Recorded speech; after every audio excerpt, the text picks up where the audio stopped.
Hotel California.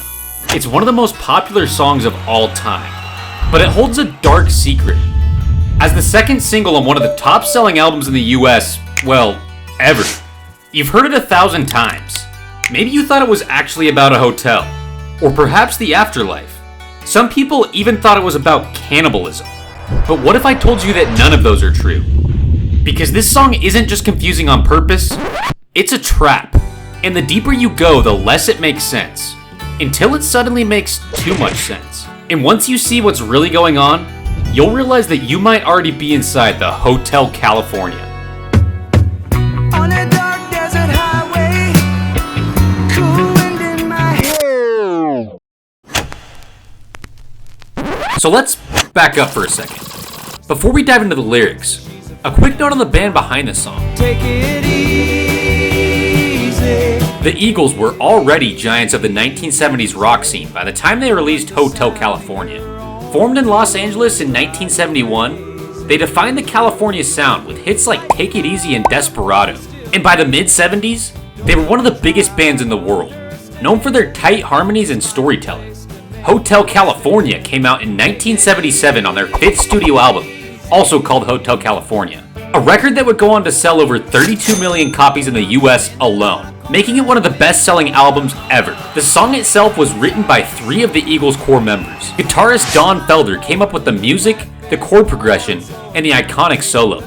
The lyrics were written by frontman Glenn Frey and co-vocalist and drummer Don Henley. This is where things get interesting, and also kinda creepy.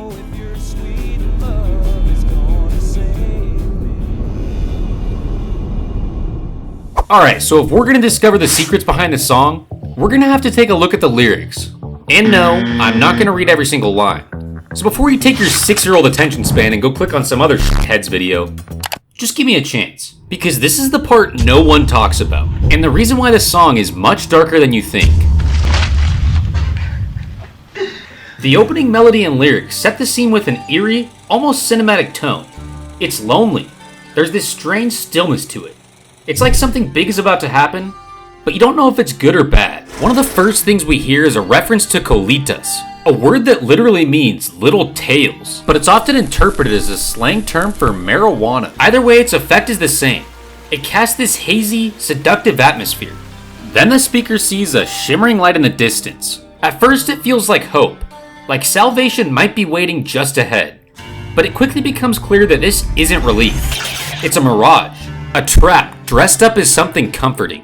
And that's when the lyrics begin to shift, and it starts to feel like something's off. Then there's this moment where the speaker admits he doesn't know if what he's walking into is heaven or hell. That tension, that's the core of the song. The whole place is warm, dreamy, and inviting, but there's a tightness underneath all of it, like you're being wrapped up in something you won't escape from. Then we hit the chorus. Welcome to the Hotel California. Such a lovely place, such a lovely place. The more they repeat that phrase, the less it sounds like a celebration and more like a sales pitch. It's trying too hard to be charming, like it knows it has to keep repeating itself just to keep the illusion going. The line starts feeling like something you'd hear in a cult brochure. Polished, persuasive, but hollow underneath. The song shifts again to talk about a woman, and this next part I just think is so clever. Tiffany Twisted sounds confusing at first, but it's actually a reference to the Tiffany jewelry brand. So right away you're getting this image of someone obsessed with wealth and luxury. It's not just a name drop, it's describing someone whose mind is literally warped by status. Then there's Mercedes-Benz. Yes, that's the official lyric. And with that info, it's clear that it's not just about an expensive car, but it also plays into a kind of sickness, like the bends you get when standing up too fast, or partaking in illegal substances. But anyways, that's what everyone in this place feels like. High on money, lost in image, and totally disconnected from anything real. There's a line about people dancing. Some to remember and some to forget. That part is beautiful, but haunting. Everyone inside this place is chasing something.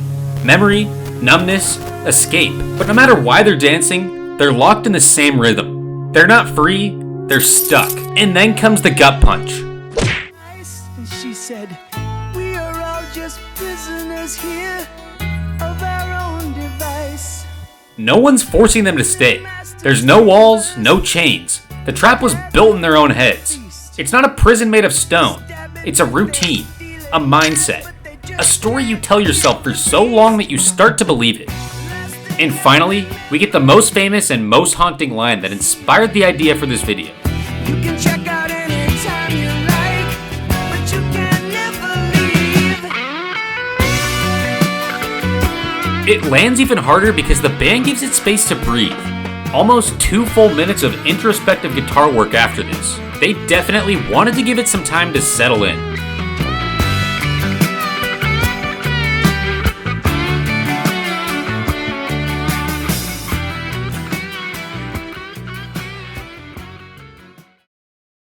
Okay, so that's all great. Fucking perfect! But what does it actually mean? Well, here's what we can gather. The song tells the story of a man drawn in by outward allure, beckoned by those already trapped inside the hotel. He enters what feels like an escape from the outside world, only to realize too late that it's anything but. The people in the hotel are stuck, trying to forget their pasts, trying to numb the pain, but they're held captive, not locked by doors or fences, but by their own minds. It's such an easy trap to fall into, and almost impossible to escape. That fact, combined with the dreamlike imagery and frequent drug references, makes it pretty clear what the song is about. Addiction. Well, no. While this is one of the most common interpretations, and honestly it fits the lyrics and atmosphere almost perfectly, the band has pushed back against it. Don Henley was once quoted saying, "Some of the wilder interpretations of that song have been amazing. It was really about the excesses of American culture and certain girls we knew." In another interview, he elaborated, "It's not really about California, it's about America. It's about the dark underbelly of the American dream. It's about excess. It's about narcissism. It's about the music business." And if you take that at face value, the American dream curdling into excess and decay, it fits the lyrics. You arrive in Hollywood chasing paradise. The fame, the money, and the lights are all there. But the touring is relentless, the paparazzi never sleeps. And once you're in, there's no going back. The parties get wilder, the drugs get harder, and the rockstar lifestyle becomes a prison in disguise. By the time you realize the truth, it's too late. The wine is gone, the mirrors are lies, and everyone around you, they're just like you, chasing heaven and waking up in a gilded cage. So that's what the band says about it. And honestly, it makes sense. But here's the thing. They also said this. We decided to make it vague, so people could put their own interpretations on it. That's what makes it so haunting. Because it's vague enough to affect us all. So you can project your own hotel onto it. Your own trap. And here's the part that no one wants to admit.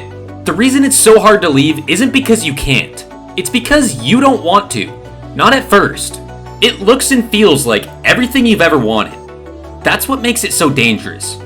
But while the song says that you can never leave, maybe that's not true. You can leave, but only if you recognize before it's too late. So now the question is, what's your Hotel California?